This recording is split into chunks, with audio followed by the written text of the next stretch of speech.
नमस्कार, मेरा नाम है सुमित सिंह मेहता। जैसे कि मैंने आप लोगों से कहा था कि हमारा नेक्स्ट स्टेप होने वाला है वो क्या होने वाला है, स्टैटिस्टिकल मैकेनिक्स एंड थर्मोडायनेमिक्स। जो इसका पहला पार्ट है थर्मोडायनेमिक्स, आज से हम क्या करने वाले हैं, स्टार्ट करने वाले हैं। तो क्या होने वाली है, आज से एक नई सीरीज, एक नया अध्याय क्या होने वाला है, स्टार्ट होने वाला है। आई होप आप सब लोग क्या होंगे, इंटरेस्टेड होंगे और आप सब लोग क्या लेंगे, इस पूरे लेक्चर सीरीज का मजा लेंगे। जैसे कि आपने इलेक्ट्रोडायनेमिक्स का मजा लिया, उस तरीके से आपने क्वांटम मैकेनिक्स का मजा लिया, उस तरीके से आपने जो हमने क्या बना सॉलिड स्टेट में लेक्चर सीरीज बना रखी है उसका मजा लिया, और फिर हमने जो बना रखी किस पर, एटॉमिक फिजिक्स पे जो लेक्चर सीरीज बना रखी है उसका भी आपने बहुत अच्छी तरीके से यूज किया है अपने एग्जाम्स में। तो सेम तरीके से मैं ये आशा करता हूं कि जो लेक्चर सीरीज आज से स्टार्ट होने वाली है, जिस तरीके से और लेक्चर सीरीज आपके लिए फायदेमंद हुई है, ये लेक्चर सीरीज भी क्या होगी, उतनी ही ज़्यादा फायदेमंद होगी। तो ठीक है, तो क्या करते हैं, आज एक नई मुस्कान के साथ, एक नई उत्साह के साथ इस लेक्चर सीरीज को स्टार्ट करते हैं। और जो टॉपिक का नाम है वो क्या है हमारे पास, थर्मोडायनेमिक्स। और आज हम क्या करेंगे, जो थर्मोडायनेमिक्स का इंट्रोडक्शन होता है उसके बारे में डिस्कस करेंगे और एकदम बेसिक से स्टार्ट करेंगे और जो हाईएस्ट लेवल होता है ना वहां तक जाने की कोशिश करेंगे। ठीक है, बेसिक से स्टार्ट करेंगे, यानी जिन बच्चों ने आज तक थर्मोडायनेमिक्स छुई भी नहीं है, देखी भी नहीं है, उसको भी क्या आ जाएगा, थर्मोडायनेमिक्स समझ में आ जाएगा। और जिसने पहले से पढ़ी हुई है वो एक टाइप से रिवीजन करना चाह रहा है तो उस बच्चे को भी क्या आएगी, यहाँ पर थर्मोडायनेमिक्स समझ में आएगी। तो ये क्या रहेगा, हमारा पढ़ाने का तरीका रहेगा, या बोल सकते हैं ये हमारे क्या रहेगा, एक तरीके से जो स्कीमेटिक होगा लेक्चर का वो इस तरीके से हमारा डिजाइन होगा। क्लियर हुई इतनी बात? ओके। नाउ जैसे कि टॉपिक का नाम है, या बोलते हैं पूरा हमारा जो लेक्चर सीरीज है उसका नाम क्या होगा, थर्मोडायनेमिक्स होगा। और आज हम क्या करेंगे, थर्मोडायनेमिक्स के इंट्रोडक्शन के बारे में डिस्कस करेंगे। नाउ जैसे कि हम सब लोग जानते हैं जो थर्मोडायनेमिक्स है उसका जो ओरिजिन था वो यूरोप में हुआ। और थर्मोडायनेमिक्स आई क्यों, पहला क्वेश्चन हमारे दिमाग में क्यों आता है कि फिजिक्स में एक नई ब्रांच जिसे हमने क्या बोला, थर्मोडायनेमिक्स बोला, इसका ओरिजिन क्यों हुआ, इसकी हमें जरूरत क्यों पड़ी। एक्चुअली जो पूरे थर्मोडायनेमिक्स है ना वो क्या है, कॉन्सिक्वेंसेस ऑफ एक्सपेरिमेंट है। लोगों ने बहुत सारे एक्सपेरिमेंट किए और बहुत सारे एक्सपेरिमेंट का डेटा इकट्ठा किया और उस पूरे डेटा को एक किताब में लिख दिया, जिस किताब को हमने क्या बोल दिया, थर्मोडायनेमिक्स बोल दिया। नाउ अब क्वेश्चन यह आता है कि ये एक्सपेरिमेंट किस पर किए गए और क्यों किए गए। देखो यूरोप में, मतलब बहुत समय पहले की बात है, मैं एग्जैक्ट सन नहीं जानता हूं, मतलब एग्जैक्ट डेट नहीं जानता किस समय की बात है, तो बहुत समय पहले की बात है जब किसका आविष्कार हुआ, हीट इंजन का आविष्कार, यानी इंजन का आविष्कार हुआ। जब इंजन का आविष्कार हुआ तो उसको चलाना स्टार्ट किया, उसका यूज करना स्टार्ट किया, लेकिन इनिशियल स्टेज में क्या था, जो इंजन था वो बहुत ज़्यादा इफिशियंट नहीं था। इफिशिएंट कहने का मतलब ये हुआ कि वो बहुत ज़्यादा ईंधन लेता था बहुत कम दूरी चलने के लिए। ठीक है, यानी उसमें जो काम था वो बहुत कम निकल रहा था और खर्चा बहुत आ रहा था। तो हमें क्या करना था, उस इंजन को, हमें नहीं, मतलब उस टाइम जो साइंटिस्ट थे उन्होंने क्या चाहा कि हम क्या करें, इस इंजन की इफिशिएंसी को, या बोलते हैं इस हीट इंजन की इफिशिएंसी को बढ़ाएं। और उस इफिशिएंसी को बढ़ाने के लिए क्या करना पड़ेगा, एक्सपेरिमेंट करना पड़ेगा। उन्होंने क्या किए, बहुत सारे एक्सपेरिमेंट किए और जैसे जैसे एक्सपेरिमेंट किए तो हमें नए नए कॉन्सेप्ट यहाँ पर मिलते गए।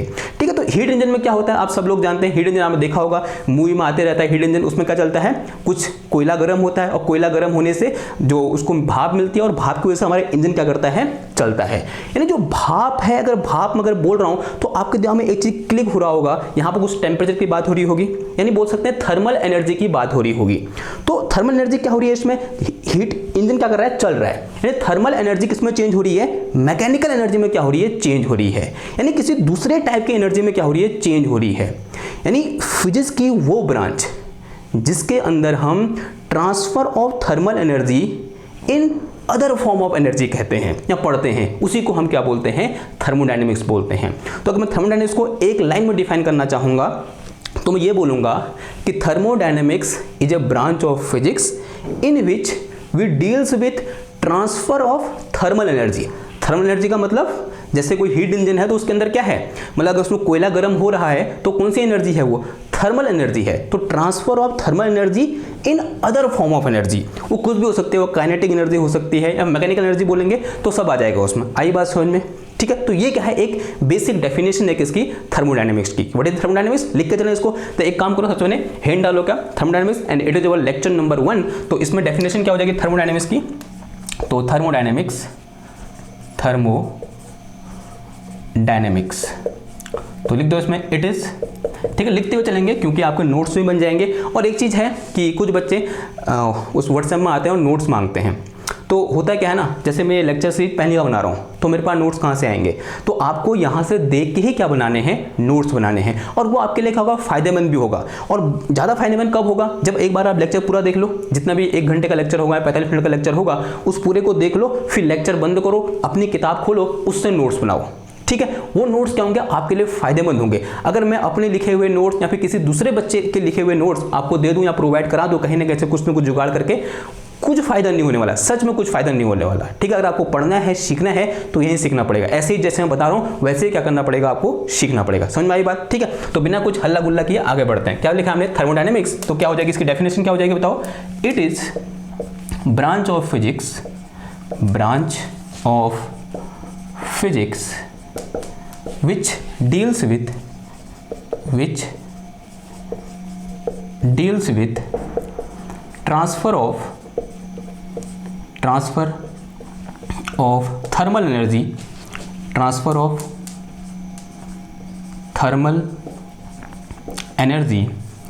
into other form of energy,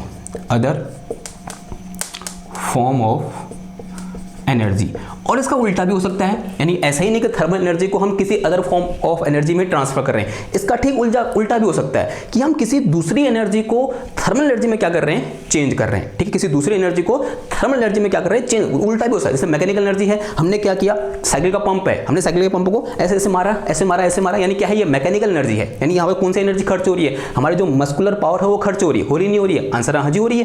लेकिन जब हम ऐसा करते हैं तो हमारा जो उसका रॉड होता है, सिलेंडर होता है किसका, पंप का, वो क्या हो जाता है, गर्म हो जाता है, यानी वहां पर कौन सी एनर्जी आ गई, थर्मल एनर्जी आ गई। तो यहां पर उल्टा भी पॉसिबल है। ठीक है, ऐसा ही पॉसिबल है, thermal energy into other form of energy, या फिर इसका उल्टा, यानी other form of energy into thermal energy. बात समझ में आई? तो इसको ऐसा अगर मैं यहां पर एक एरो करके लिखूं तो इन थर्मोडायनेमिक्स थर्मल एनर्जी जो मेरे पास क्या होगी, थर्मल एनर्जी होगी, वो किस में चेंज होगी, other form of energy, other form of energy. तो आज तक आपने जितनी भी एनर्जी के बारे में सुना हुआ है वो क्या होगी, अदर फॉर्म ऑफ एनर्जी होगी। ठीक है, जैसे मैकेनिकल एनर्जी होगी। ठीक है, मैकेनिकल एनर्जी में सभी आ गए, kinetic energy, potential energy, elastic energy. ठीक है, अगर हम किसी चीज को पीट रहे हैं, अगर मेरे पास कोई स्प्रिंग है उसको खींच रहे हैं, उसमें कौन सी एनर्जी आई, इलास्टिक एनर्जी या फिर रिस्टोरिंग एनर्जी, जो भी बोलते हो आप। ठीक है, तो यहाँ क्या आ जाएगा, अदर फॉर्म ऑफ एनर्जी आ जाएगा,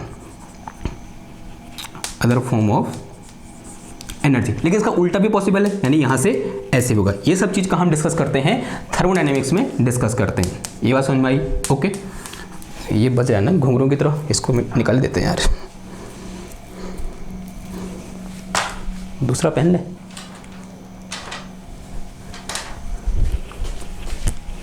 ओके, ये बात समझ में आई? ठीक है, तो दिस इज अवर थर्मोडायनेमिक्स। तो ये क्या है, हमारे पास थर्मोडायनेमिक्स है।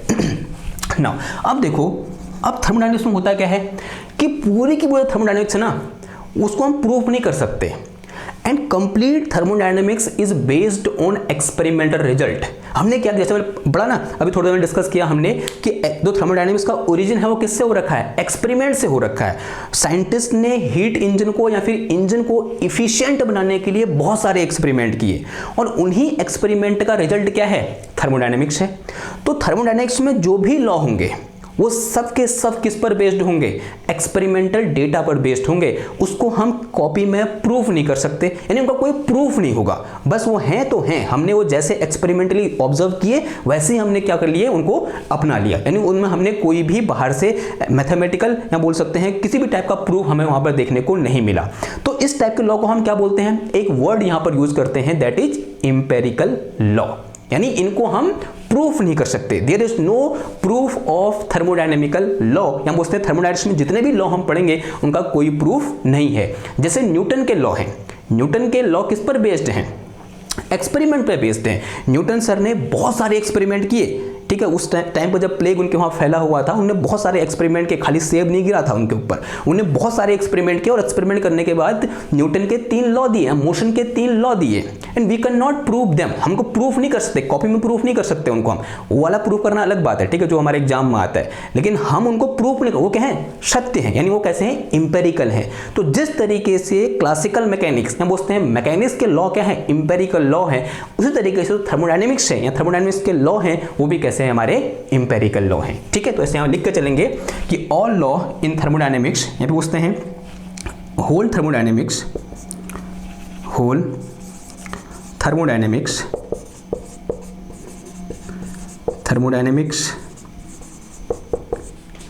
is a result of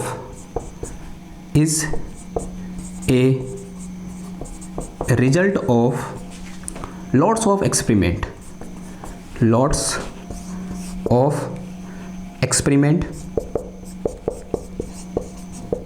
अगर एक्सपेरिमेंट है तो उस टाइम के साइंटिस्ट ने क्या किया होगा, बहुत ज़्यादा हार्ड वर्क किया होगा। इस चीज़ को फील करो ना एक बार कि यार इतने सारे एक्सपेरिमेंट किए, कोई भी मैथमेटिकल प्रूफ नहीं किया, वो जो बंदा इस चीज़ को सॉल्व कर रहा होगा, अभी इस चीज़ को इन्वेस्टिगेट कर रहा होगा, या जो हीट इंजन है उसको इन्वेस्टिगेट कर रहा होगा, अभी किसी भी थर्मोडायनेमिकल सिस्टम को इन्वेस्टिगेट कर रहा होगा, वो बंदा कितने घंटे लैब में रहता होगा। जस्ट उसके जो हार्ड वर्क है उसको सोचो। उस टाइम को जो साइंटिस्ट, अगर मैं एक आध साइंटिस्ट का नाम बोलूँ, जैसे क्या हो गए, जूल हो गए, जैसे कार्नोट हो गए, मैक्सवेल हो गए और बोल्ट्जमान हो गए, ठीक है, ये सब क्या है उस टाइम के क्या है, गिब्स हो गए, साइंटिस्ट जिन्होंने सालों क्या कर दी, लैब में बिता दी इस ब्रांच को स्टेबलाइज करने के लिए, या बोल सकते हैं जो एक्सपेरिमेंट है वो करने में क्या कर ली, अपनी पूरी जिंदगी लगा दी, ठीक है, बात समझ में आई। तो उनका हार्डवर्क एक बार फील करने की कोशिश करो, अपने आप आपको क्या होगा, इस थ्योरी को पढ़ने में, इस कहानी को पढ़ने में क्या आएगा, मजा आएगा। तो क्या लिखा हमने, होल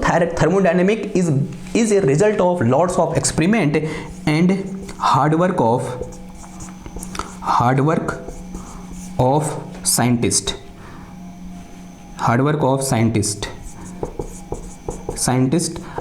कहाँ किया हार्डवर्क, इन लैब, कहाँ पर क्या होगा, इन लैब में क्या किया, बहुत ज्यादा हार्डवर्क किया, ठीक है, बात समझ में आई इतनी बात, ओके।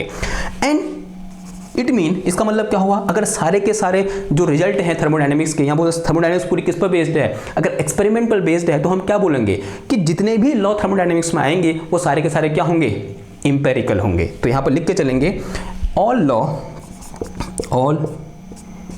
लॉज इन थर्मोडायनेमिक्स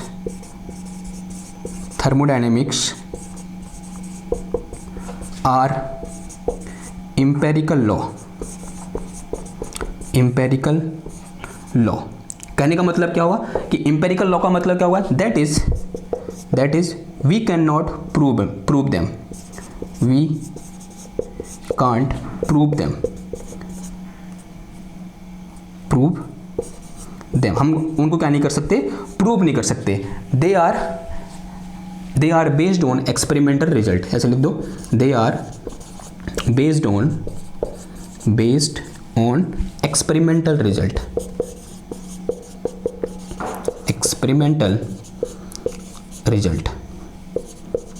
वो किस पर बेस्ड हैं, एक्सपेरिमेंटल रिजल्ट पर क्या है, बेस्ड है। ये बात समझ में आई आपको, ओके। नाउ अब जैसे कुछ लॉ अगर हम बात करें, फॉर एग्जांपल कौन कौन से लॉ होते हैं बताओ, अगर आप थोड़ा बहुत अपने क्लास 11th में पढ़ा होगा, they are first law of thermodynamics, second law of thermodynamics and third law of thermodynamics, and these law are, तो हम लिख के चलेंगे, these laws are first law of thermodynamics,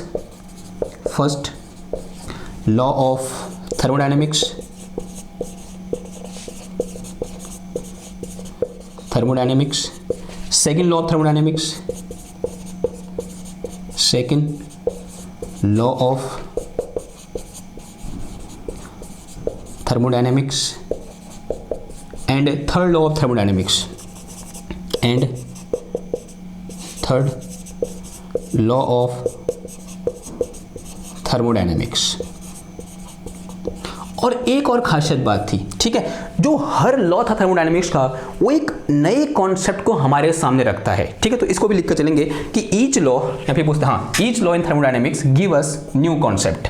ये बहुत इंपॉर्टेंट चीज है, ठीक है, each law of thermodynamics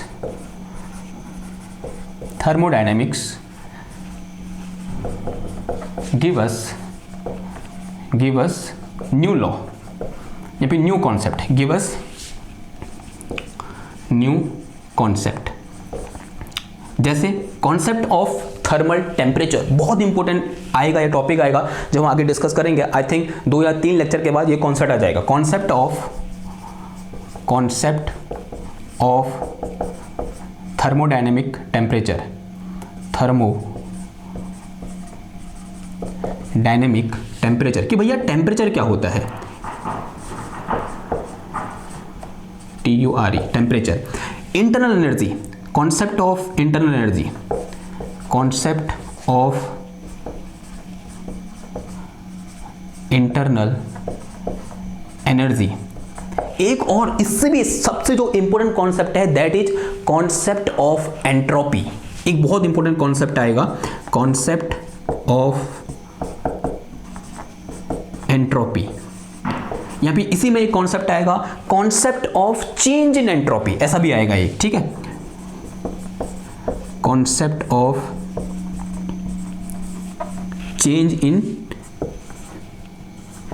entropy. ठीक है, अब एंट्रोपी क्या होती है, कैसी होती है, ये हम सब डिस्कस करेंगे। ये जस्ट मैं आपको फील दे रहा हूं कि थर्मोडायनेमिक्स का जो हर लॉ है वो एक नए कॉन्सेप्ट क्या करता है, हमारे सामने प्रस्तुत करता है। ठीक है, इतनी बात समझ में आई? ओके, तो this is our introduction of thermodynamics, कि भैया थर्मोडायनेमिक्स है क्या।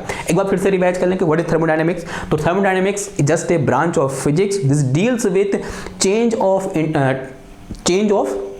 किसका, thermal energy into other form of energy. ठीक है, एंट्रोपी द इंटरनल, ठीक है, अदर फॉर्म ऑफ एनर्जी। फिर क्या होता है, देखो जैसे हमने यहाँ पर दिखा दिया। फिर हमने क्या बोला कि थर्मोडायनेमिक्स पूरी किस पर बेस्ड है, एक्सपेरिमेंटल पर, एक्सपेरिमेंट पे क्या है, बेस्ड है। फिर हमने क्या बोला कि जो हर लॉ है वो क्या है, एक एम्पेरिकल लॉ है, यानी कहने का मतलब ये है कि उसको हम एक्सपेरिमेंटली प्रूफ नहीं कर सकते हैं। अगर एक्सपेरिमेंटली प्रूफ नहीं कर सकते हैं तो उसको हम मैथमेटिकली प्रूफ नहीं कर सकते, वो क्या है, एक एक्सपेरिमेंटल रिजल्ट से निकला हुआ लॉ है। फिर हमने क्या बोला कि all law of thermodynamics give us a new concept. हमको कह देता है जितने भी थर्मोडायनेमिक्स के लॉ हैं वो हमें कह देते हैं एक नया कॉन्सेप्ट देते हैं, जैसे concept of temperature, concept of entropy, concept of internal energy, concept of change in internal energy. ठीक है, बात है समझने। अब इनमें से कौन सा लॉ कौन सा कॉन्सेप्ट देता है, वो जैसे हम अध्याय में आगे बढ़ेंगे या बोल सकते हैं लेक्चर सीरीज आगे बढ़ेगी, आपको पता चलता रहेगा। ये क्या था, जस्ट एक इंट्रोडक्शन था। ओके ना, अब बात करते हैं किसकी, कुछ बेसिक पॉइंट इन थर्मोडायनेमिक्स, या बोलते हैं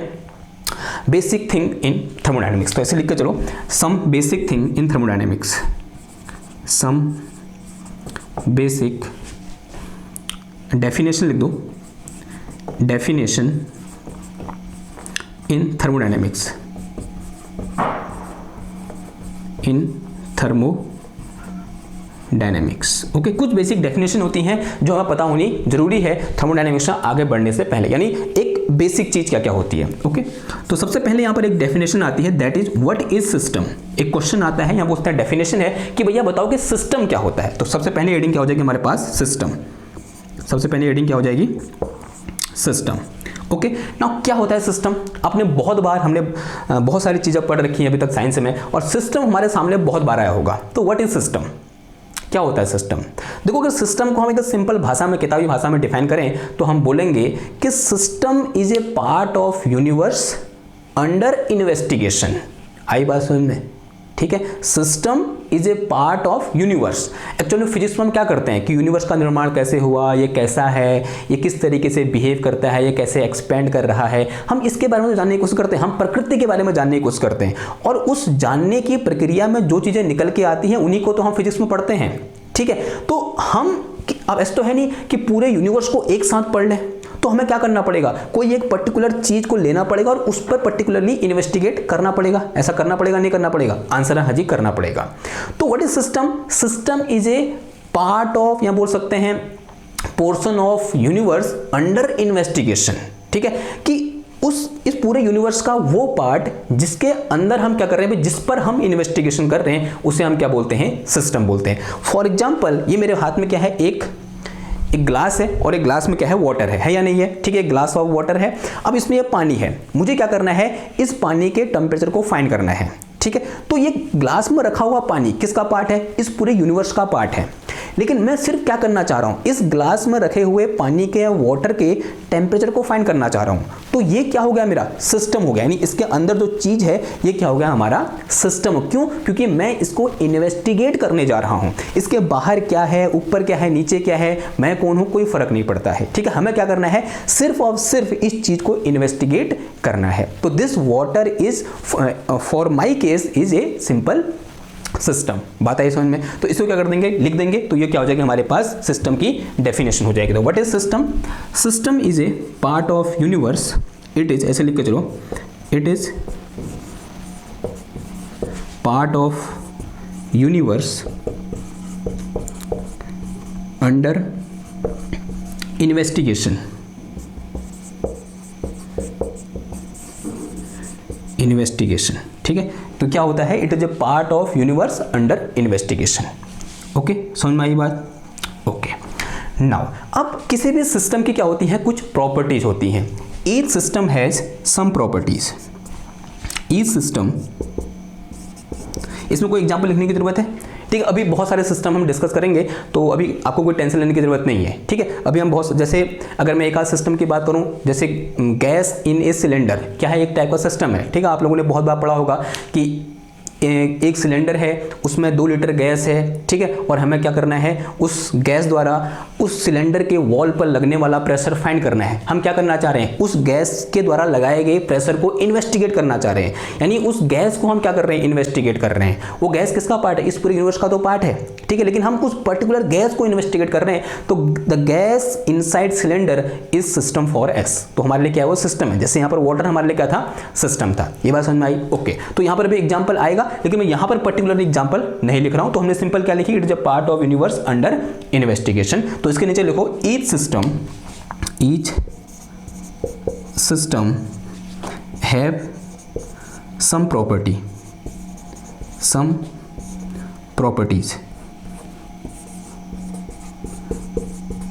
हर सिस्टम की क्या होती हैं, कुछ प्रॉपर्टीज होती हैं, और वो प्रॉपर्टी भी 2 टाइप की होती हैं। एक को हम बोलते हैं क्या, एक्सटेंसिव प्रॉपर्टी, और एक होती है हमारे पास क्या, intensive property and extensive property. एक होती है हमारे पास क्या,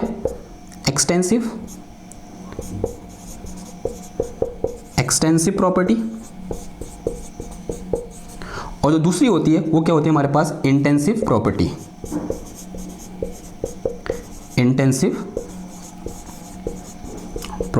ओके, बात समझ में आई कि किसी भी सिस्टम की 2 टाइप की प्रॉपर्टी हो सकती हैं। एक क्या है, इंटेंसिव प्रॉपर्टी, और दूसरा क्या है, एक्सटेंसिव प्रॉपर्टी। ना क्वेश्चन ये है कि भैया ये इंटेंसिव प्रॉपर्टी क्या होती है और एक्सटेंसिव प्रॉपर्टी क्या होती है। सबसे पहले हिंट डालो, क्या, intensive property,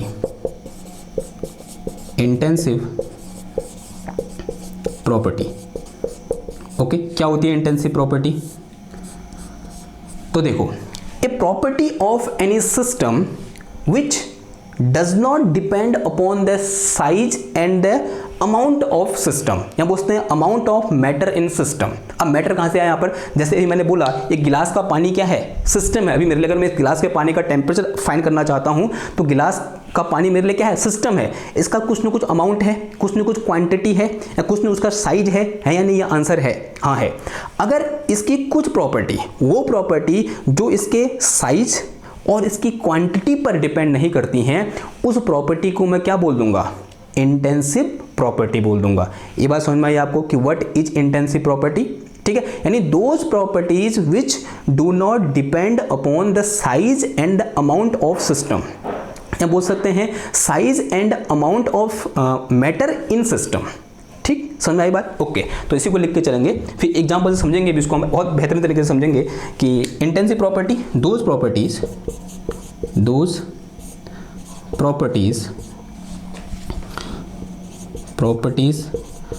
of system which do not depends upon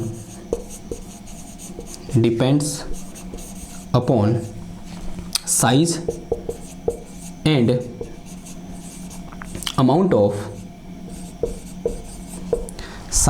and amount of matter in system system.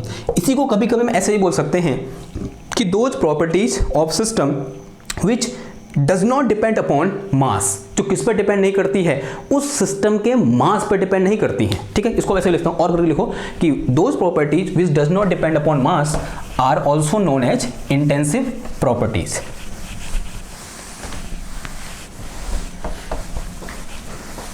ये हो गया था इधर वाला यार मैं वो करना भूल गया आपसे। क्या स्क्रीनशॉट ले लिया ना आप लोगों ने? कोई बात नहीं है, थोड़ा सा पीछे करो। आई थिंक कभी ना कभी तो हटाऊंगा यहाँ से मैं, तो उस टाइम पे क्या लेना है, स्क्रीनशॉट ले लेना। ठीक है, तो इसी को हम ऐसे भी लिख सकते हैं और करके those properties which do not depend upon, does not, do आएगा डज आएगा, डज नॉट, मेरी ग्रामर थोड़ा मिस्टेक वो है यार, बहुत ही गलत है, does not depends upon mass of system, system के मास पर डिपेंड नहीं करती है, उन प्रॉपर्टी को हम क्या बोलते हैं, इंटेंसिव प्रॉपर्टी बोलते हैं। अब एग्जांपल देखो इनके। फॉर एग्जांपल सबसे पहले बात करते हैं किसकी, डेंसिटी। क्या density is a intensive property. देखो मैं ऐसे क्यों बोल रहा हूं, अगर मैं आपको थोड़ा बहुत एग्जांपल समझाना चाहूं यहां पर कि मेरे पास क्या है, ये वाटर है, ये क्या है मेरे पास, थोड़ा सा वाटर है, मैं एक और गिलास लेना चाहूँगा या फिर थोड़ा सा ऐसे दिखा दूँ। ये मेरे पास क्या है, थोड़ा वाटर है, इस वाटर का मैंने थोड़ा सा पार्ट किसी दूसरे गिलास में डाल दिया। दूसरा गिलास कहाँ मिलेगा मेरे को, थर्मस का ढक्कन है, उसे खोल के लाऊँ, एक मिनट वेट करना। ओके, ये देखो अभी गिलास में कुछ पानी है, इसका कुछ ना कुछ अमाउंट है। ठीक है, अगर कुछ ना कुछ अमाउंट है, इसकी कुछ ना कुछ क्या है, डेंसिटी है। ठीक है, इसकी कुछ डेंसिटी होगी। डेंसिटी का मतलब क्या होता है कि मास पर यूनिट वॉल्यूम को क्या बोलते हैं हम, डेंसिटी बोलते हैं। अब मैंने क्या किया, इसका थोड़ा पानी कहाँ डाल दिया, इधर डाल, दिख रहा है आपको, देखो इसका मैंने थोड़ा सा पानी कहाँ डाल दिया, इस बोतल में डाल दिया, यहाँ पे बोलते हैं इस कप में डाल दिया। क्या अब इसकी डेंसिटी क्या चेंज हो गई? आंसर नहीं हुई चेंज, यानी जो डेंसिटी पहले थी अब भी तो वही है। इस वाटर की डेंसिटी में कोई चेंज नहीं आया, इसके अमाउंट को चेंज करने में, इसका अमाउंट चेंज किया मैंने, अमाउंट को चेंज करने में इसकी डेंसिटी में कोई चेंज नहीं आया। यानी those property which do not change with size and quantity are known as intensive property. It mean density of any system or any matter is intensive property. समझ में आई इतनी बात? ओके, नाउ अगला एग्जांपल देखो। अगर अगला एग्जांपल देखें तो क्या हो जाएगा अगला एग्जांपल, टेम्परेचर। क्या हो जाएगा, temperature. Temperature is also intensive property. Again से एग्जांपल, जैसे फिर से वही एग्जांपल ले लो कि मेरे पास, इसको दोबारा इसमें डाल दूं मैं, ये लो इसमें डाल दिया मैंने, यानी अब माना इसका कुछ टेम्परेचर है। अभी हमारे वहाँ क्या चल रहा है, कौन सा महीना है ये, अक्टूबर का महीना है। आज 25 तारीख है और थोड़ा बहुत ठंडा होने लगा है हमारे वहाँ, तो इसका मतलब इसका टेम्परेचर कितना है, अबाउट 20 डिग्री सेल्सियस का टेम्परेचर है। अब जैसे मैंने इसका कुछ अमाउंट कहाँ डाला, इस कप में डाला, क्या इसका टेम्परेचर 20 से घट के 15 हो गया होगा? नहीं, जो टेम्परेचर पहले था अब भी वही है। यानी अमाउंट को चेंज करने में इस सिस्टम का जो अमाउंट को चेंज करने में इस सिस्टम का टेम्परेचर चेंज नहीं हुआ। इसका मतलब this temperature is a intensive property. ये कैसी प्रॉपर्टी है, एक इंटेंसिव प्रॉपर्टी है। समझ में आई इतनी बात? ओके, अगर इतनी बात समझ में आई तो ये बहुत बढ़िया बात है। दूसरा एग्जाम्पल क्या हो जाएगा इसका, टेम्परेचर। अगर मैं थोड़ा और आगे बढ़ूं, प्रेशर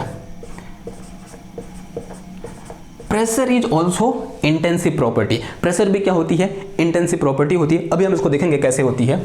और अगला क्या हो जाएगा, conductivity of any material is also A intensive property. जैसे अगर मैं समझाऊं आपको, मेरे पास क्या है, एक यहां पर ये वायर है या नहीं है? ठीक है, ध्यान से देखो, वेट करो।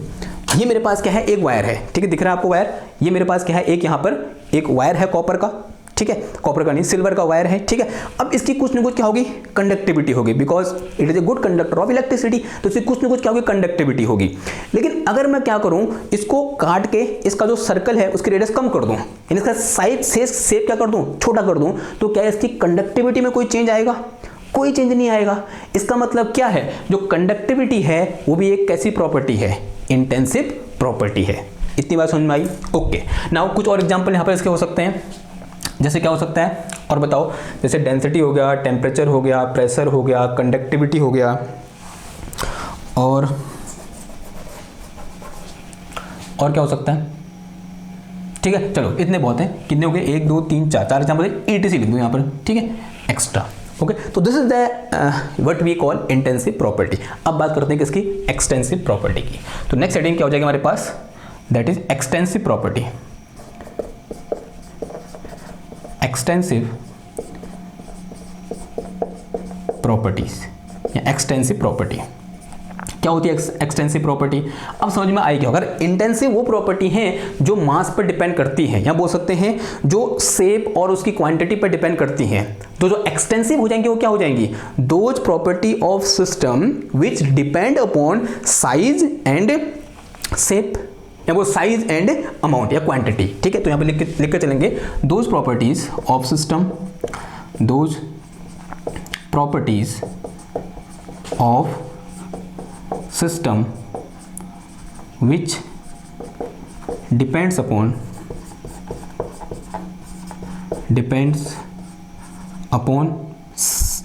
size or quantity of matter in system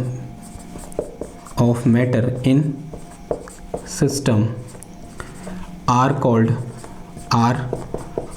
extensive property। Extensive property, उन्हें हम क्या बोलते हैं? एक्सटेंसिव प्रॉपर्टी बोलते हैं। अगर सर एग्जांपल की बात करूं तो क्या हो जाएगा? एग्जांपल बताओ फटाफट। तो एग्जांपल विल बी मास, एक खुद ही हो जाएगा एग्जांपल, ठीक है, मास। ओके, जैसे मैं क्या करूंगा, यहां पर ये मेरे पास क्या है? पानी है, और इस पानी में कुछ मैं पानी और ऐड करूंगा इस तरीके से, ठीक है। पानी मेरा क्या सिस्टम है, इसका कुछ मास है, अभी इसमें मैंने कुछ पानी और ऐड किया, इसका मास क्या हो जाएगा? चेंज हो जाएगा। जैसे मास चेंज हुआ, इसका मतलब मास कैसी क्वांटिटी है? एक एक्सटेंसिव क्वांटिटी है या एक्सटेंसिव प्रॉपर्टी है। ठीक, समझ में आई बात? ओके, नाउ मास हो गया, force, because force is also depend upon mass, because F equal to क्या होता है? ma होता है, तो force is also a extensive property.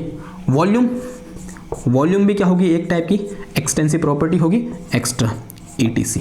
ठीक, समझ में आई बात? ओके, नाउ एक कभी कभी क्वेश्चन आता है कि how pressure is extensive property, कि समझाइए कि जो प्रेशर है वो क्या है? हमारी एक एक्सटेंसिव प्रॉपर्टी है। तो उसके लिए हमने अज्यूम कर लिया कि मेरे पास क्या है? एक सिस्टम, ऐसा करके लेके चलेंगे कि so that pressure is extensive नहीं, intensive, pressure is intensive property, intensive property. जो प्रेशर होती है वो कैसी प्रॉपर्टी होती है? इंटेंसिव प्रॉपर्टी होती है किसी भी एक सिस्टम की। तो उसके लिए हमने अज्यूम कर लिया कि मेरे पास यहाँ पर एक इस तरीके से सिस्टम है, एक छोटा सा, ओके, और अज्यूम कर लिया इसके अंदर क्या भरी हुई है? गैस भरी हुई है, ठीक है। इस तरीके से ये गैस के क्या है? छोटे छोटे मॉलिक्यूल बोल सकते हैं, एटम बोल सकते हैं। तो इस तरीके से क्या है? ये गैस है, ओके। नाउ अभी अज्यूम करो कि इस गैस का वॉल्यूम कितना है? मान लिया इसके अंदर 2 लीटर गैस भरी हुई है, और ये जो गैस है इसके जो मेरे पास क्या है, जो वॉल है उस पर कुछ ना कुछ प्रेशर लगा रही होगी। लेट अस से दिस प्रेशर इज 50 पास्कल। कितना प्रेशर लगा रहा है ये? 50 पास्कल का प्रेशर लगा रही है गैस। इसके दीवार पर कितने प्रेशर लगा रही है? 50 पास्कल का प्रेशर लगा रही है।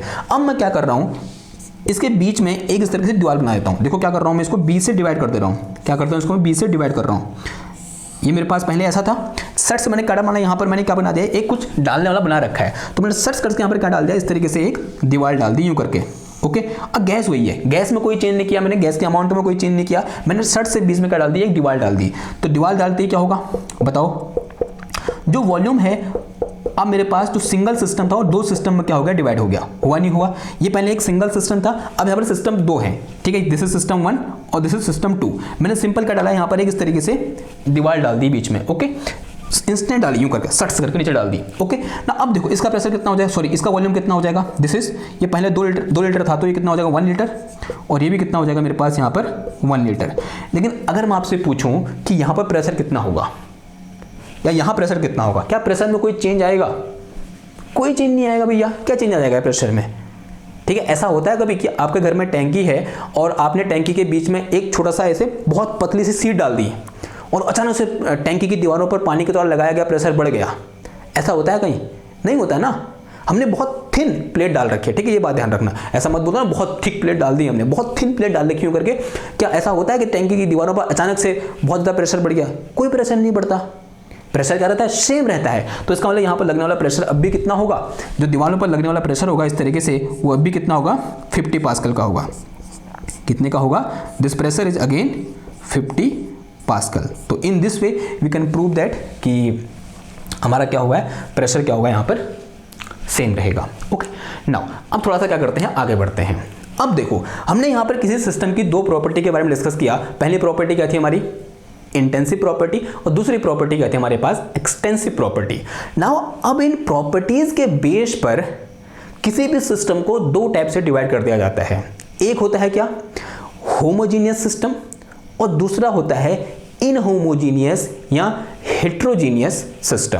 तो यहां पर लिख के चलेंगे on the basis of these two property, तो इसके नीचे लिखो ऑन द बेसिस, ऐसे हैशटैग बना के लिखो, on the basis of above properties, above properties any system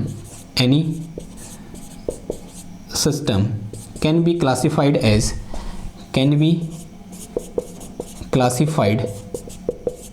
as homogeneous system,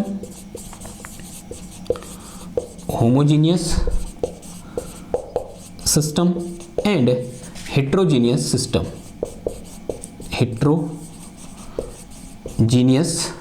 heterogeneous को हम इनहोमोजीनियस ही बोलते हैं, हेट्रोजीनियस सिस्टम, और इसको हम क्या बोल देंगे? इनहोमोजीनियस सिस्टम,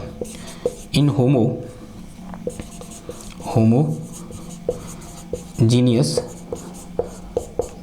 सिस्टम। ठीक है, किसी भी सिस्टम को हम दो टाइप से डिवाइड कर सकते हैं, एक होमोजीनियस सिस्टम और दूसरा इनहोमोजीनियस सिस्टम। नाउ क्वेश्चन ये आता है कि what is homogeneous system and what is heterogeneous और इनहोमोजीनियस सिस्टम। तो वही क्या रहेगा, हमारा नेक्स्ट एम रहेगा कि डिफाइन होमोजीनियस एंड इनहोमोजीनियस सिस्टम।